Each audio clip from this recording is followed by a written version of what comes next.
Welcome to Wobbleman. He is here again this week and he has some wonderful ideas. So I am Kim Pearl and this is my dad, Jerry Willis, and he is the Wobbleman. So tell us what's on your mind today. Challenge us. Well, today I want to talk about the Wobble system. That's the Wobble blade and the Wobble plate. Both those will work with pressure, and that pressure is induced from an outside source. It's like, for instance, the early concept was to harness the Gulf Stream, which flows 5 to 7 knots, 24 hours a day. And I thought, man, nobody's harvesting that energy. That's just a fraction of 1%, a hundredth I of don't think many 1%. people realize how strong that Gulf Stream is because they just like go to the beach and they just see all that water out there and think it's just sitting out there. Yeah, But it actually has a flow like a river. right. And it originates in the Gulf of Mexico, hooks around Florida, goes up the coast of Florida, up the coast of Georgia, South Carolina, North Carolina, and at Cape Hatteras, or thereabout, roughly at Cape Hatteras, it turns and heads off toward England. And that's why they have such moderate climate in the winter. Other countries around them that don't have the benefit of the heat from the Gulf of Mexico. Oh, so that's why the Mediterranean kind of has that feel that it has of probably because it's moderate because of that inflow up there. That could be. I'm not too sure about the Mediterranean, but I'm always conscious of how it keeps Great Britain warm in the winter, relatively warm. Anyway, that energy wasn't being captured, and that led me to the concept of the Wobble system, that a wobbling device could capture that energy.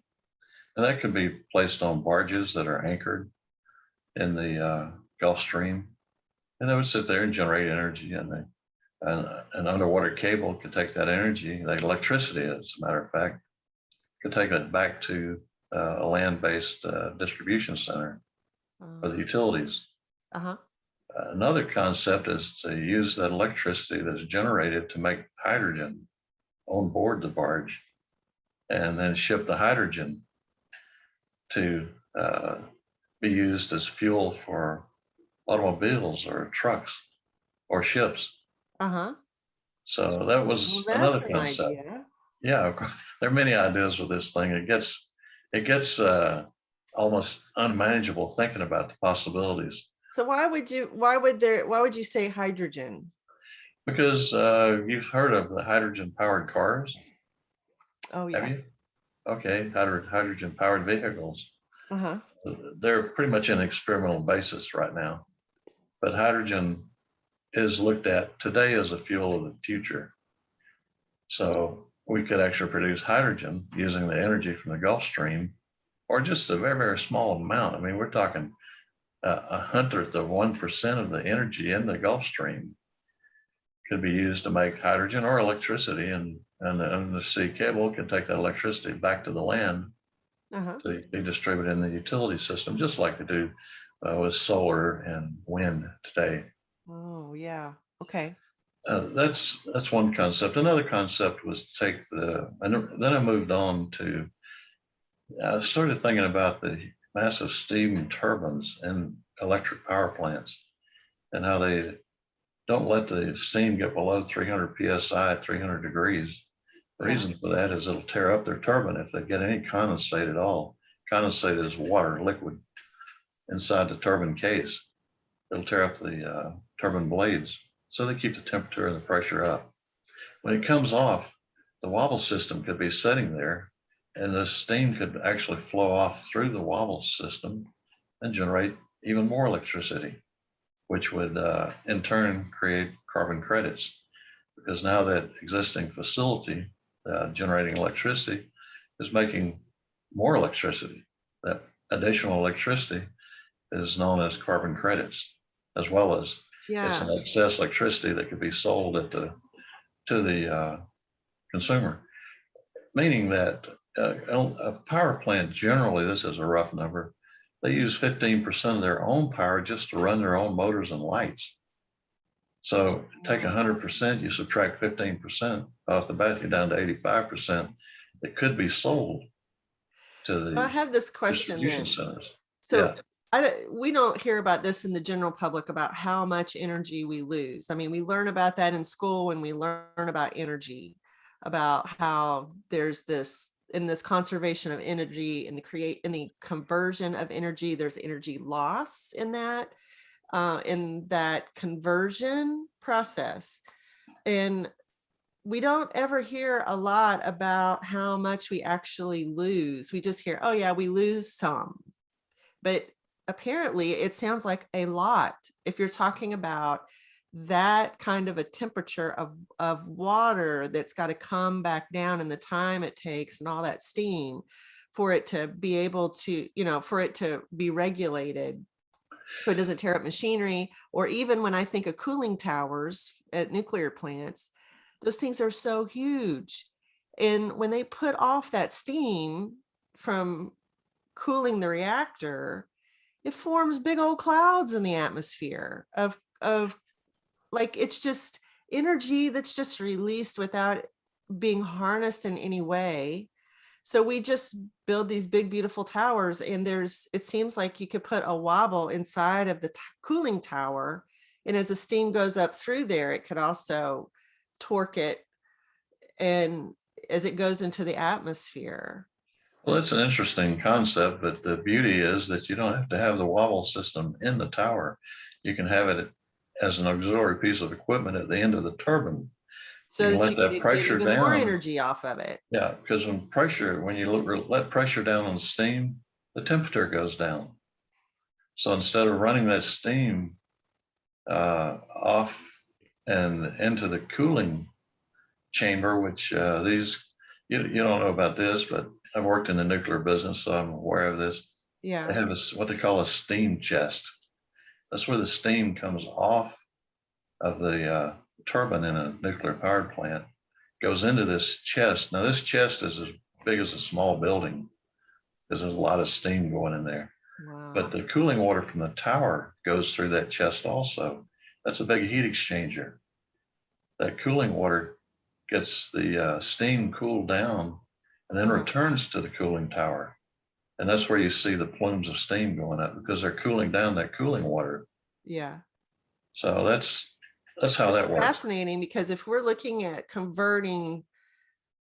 needing to convert more energy to get off of fossil fuels, how we could so much more maximize what we're doing right now. I mean, I'm hearing in conversations among government to first take all the cars off of gas and oil and go to battery. But, you think about batteries and all the waste that creates, the toxic waste. But anyway, in my mind, you could put the wobble in the car and bypass all that. But eventually we'll get to that in later editions of the presentations, how that can be done. But you put the wobble system between the steam turbine in a nuclear plant and the steam chest and lower the pressure, because when the temperature goes down, the steam as it goes through the wobble system, it would be cooler, goes into the steam chest. Yeah. And then they could still use some of that cooling system, but they wouldn't need as much cooling because the steam has been dropped in temperature. So how much energy, making more electricity. Yeah. How much energy do you think that the wobble attached to those places where we're losing energy I'd guess compared to the actual focus on, like, whether it's coal or whether it's nuclear to create energy? How could it comparably do the same amount or more? Or actually it wouldn't do more, it would do less. But I'm just taking a wild poke and a wild guess. I'm going to say 20% increase in production, which is huge. It's huge in facilities like power generation facilities, whether it be coal-fired, nuclear, or whatever. Gas turbine are used for electrical generation. The gas turbine can be used to produce the exhaust off the gas turbine, can make steam. Steam can go in and drive wobble blade system, making more electricity Yeah. and carbon credits. So this thing has a huge carbon credit attribute, you might call it. So it's a very, very good way to go. But there's today that generally that energy is wasted. It goes right to the atmosphere. Yeah. So we could utilize that to make more electricity. Huh. And then I wonder, this is another piece, what to do with that steam that's condensed. I guess it just goes back into the rivers where it needs to be, right? Oh yeah, some places they don't have the cooling towers. They actually use a reservoir of cold water to cool the reactor, and a coastal installation that'll actually use seawater. Yeah. The seawater comes in and takes the place of the cooling tower Okay. and cools down the water that's going through the steam chest. That's on one type of nuclear plant. There are various other types of nuclear plants as well, but we're talking about one that has a steam chest, and others don't necessarily have a steam chest. They've got other ways of doing it. There's some coal-fired plants that don't have cooling towers either. Maybe small towers, relatively speaking, to the old models that they used to build that required a lot of cooling tower. There's another source of energy for the Wobble system we ought to talk about, and that's the power dam. Wobble system would use much less water to produce electricity than, say, a Fulton will, which is a common type of device used to harness the energy of the flowing water to drive a generator. So the Wobble system would be more efficient, turn out more electricity with less water consumed out of the reservoir. So that's another good point for the Wobble system. Yeah. And you might have some questions for me. I know you like Yeah, I do. Hey. Fast Five. Let's see what that's all about today. I have some questions here. Let me get to them. Because we're talking so serious. Would you rather eat only cheese for 1 year or not be able to eat cheese for a year? Which would you rather? Well, I'd like to eat cheese for a year because only would do that if it were a survival mode. And believe it or not, Europe survived in ancient times. They survived on cheese and smoked meat over the winter. Okay. So it's survival, a good, all cheese.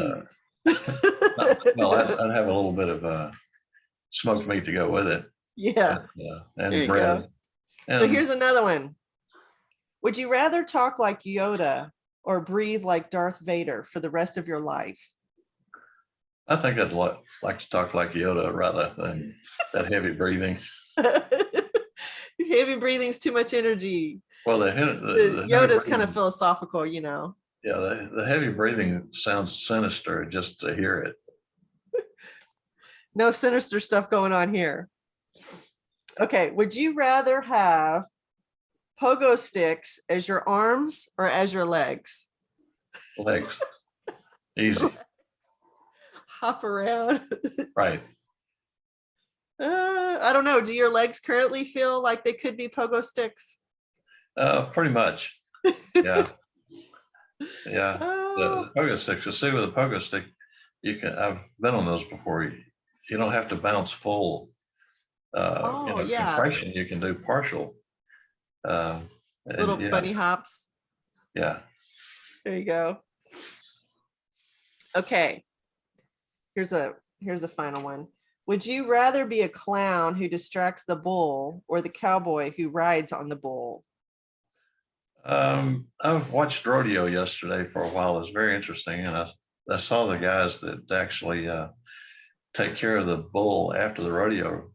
Cowboy falls off the bull if he makes his 8 seconds or however many seconds he makes. The target is always 8. But I think it would be interesting to be the clown because you have, I think, a better chance of not getting hit and hurt and stomped on. A